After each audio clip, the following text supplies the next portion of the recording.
Let me ask you about another group of people, the estimated 4 million families in America who have mixed immigration status. So I'm talking about parents who might be here illegally, but the kids are here legally. Your borders are You're talking about separation? Yeah, well, I mean, there are two aspects to this. Your borders are, Tom Homan said, they can be deported together. Correct. Is that the plan? Well, that way you keep well, I don't want to be breaking up families, so the only way you don't break up the family is you keep them together, and you have to send them all back. Even kids who are here legally? Well, what you're going to do if they want to stay with the father? Look, we have to have rules and regulations. You can always find something out like, this doesn't work, that doesn't work.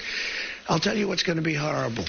When we take a wonderful young woman who's with a criminal, and they show the woman, and she could stay by the law, but they show the woman being taken out, or they want her out, and your cameras are focused on her as she's crying, as she's being taken out of our country, and then the public turns against us. But we have to do our job.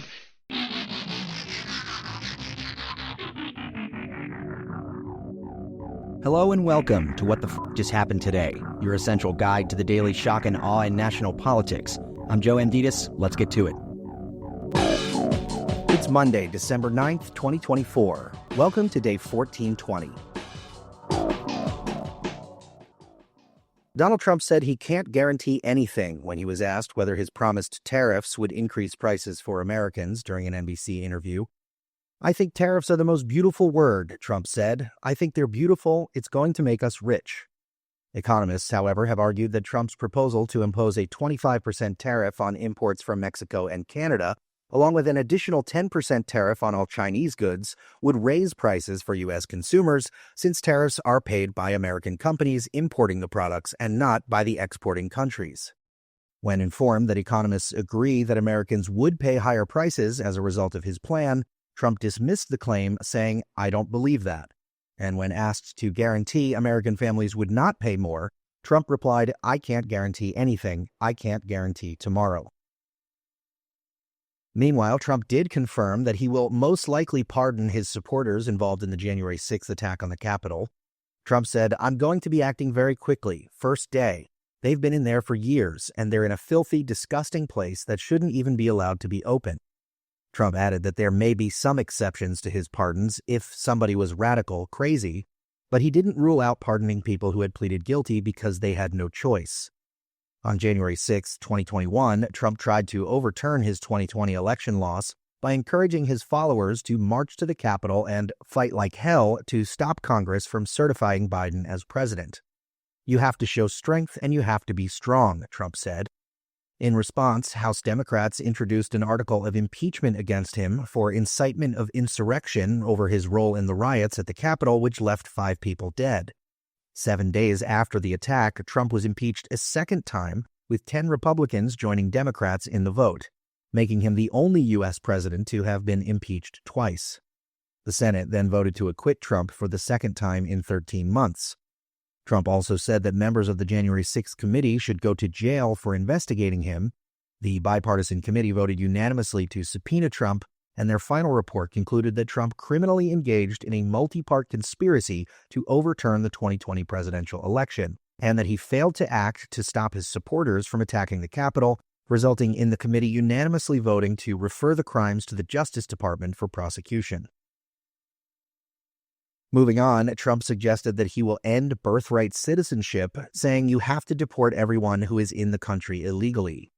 He also suggested that mixed immigration status families should be deported together, claiming that he has no choice but to deport everyone, including U.S. citizens who have undocumented family members. Roughly 4.7 million households in the United States are defined as mixed status, meaning there is at least one undocumented resident, and an estimated 48% of the 2.8 million households with undocumented residents include at least one U.S.-born child.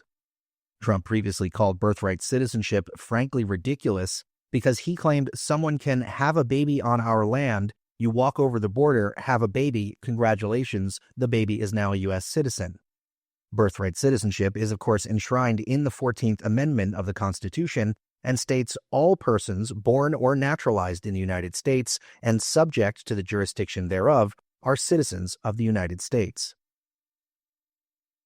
Meanwhile, Trump says he plans to have Robert F. Kennedy Jr. investigate the repeatedly debunked conspiracy theory that vaccines cause autism.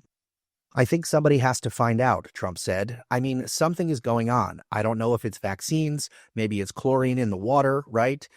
People are looking at a lot of different things. The theory that vaccines cause autism started in 1998 in a paper in The Lancet, arguing that measles, mumps, and rubella vaccines were causing autism. That article has since been retracted, and the author of the article has been stripped of his medical license. Hundreds of studies have repeatedly found that childhood vaccines are safe, and the CDC estimates that between 1994 and 2023, childhood vaccines prevented 1.3 million premature deaths and 32 million hospitalizations.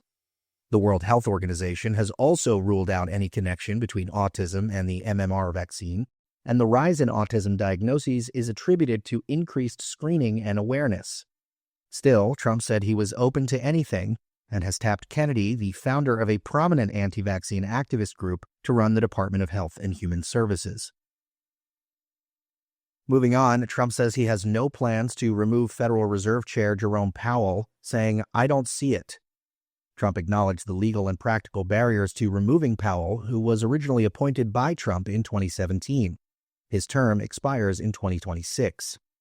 Trump said, "I think if I told him to, he would, but if I asked him to, he probably wouldn't." After Trump appointed Powell, he repeatedly criticized Powell for not moving quickly enough to lower interest rates, and instead explored whether he could fire or demote him after the Fed raised interest rates a number of times. When Powell was asked recently whether he would resign if Trump pressured him to leave, Powell replied simply, no. Moving on, Elon Musk spent more than $250 million supporting Trump's reelection, including $20 million to a super PAC that was named after Ruth Bader Ginsburg, which framed Trump's abortion stance as moderate to attract swing voters. Musk donated $20.5 million to the RBG PAC, which attempted to argue that Trump and Ginsburg agreed on abortion.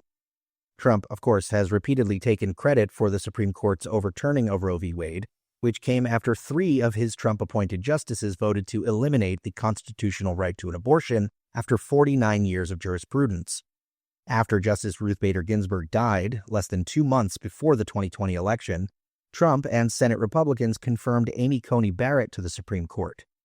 Justice Ginsburg's granddaughter said the family condemned the use of her grandmother's name and that doing so to support Donald Trump's re-election campaign and specifically to suggest that she would approve of his position on abortion is nothing short of appalling. She said the RBG PAC has no connection to the Ginsburg family and is an affront to my late grandmother's legacy. Since the election, Trump selected Elon Musk to advise him on cutting government spending across the federal government as co-chair of the new Department of Government Efficiency initiative. Meanwhile, Laura Trump resigned as co-chair of the Republican National Committee amid speculation that Florida Governor Ron DeSantis will appoint her to fill the Senate seat vacated by Marco Rubio, who Trump tapped for Secretary of State. Laura said, "It is something I would seriously consider. If I'm being completely transparent, I don't know exactly what that would look like, and I certainly want to get all of the information possible if that is something that's real for me. But yeah, I would 100% consider it." DeSantis is also rumored to be Trump's top choice for defense secretary if his current choice, Pete Hegseth, fails to be confirmed. Hegseth is facing allegations of sexual misconduct, financial mismanagement, and alcohol abuse. Laura Trump is married to Eric Trump.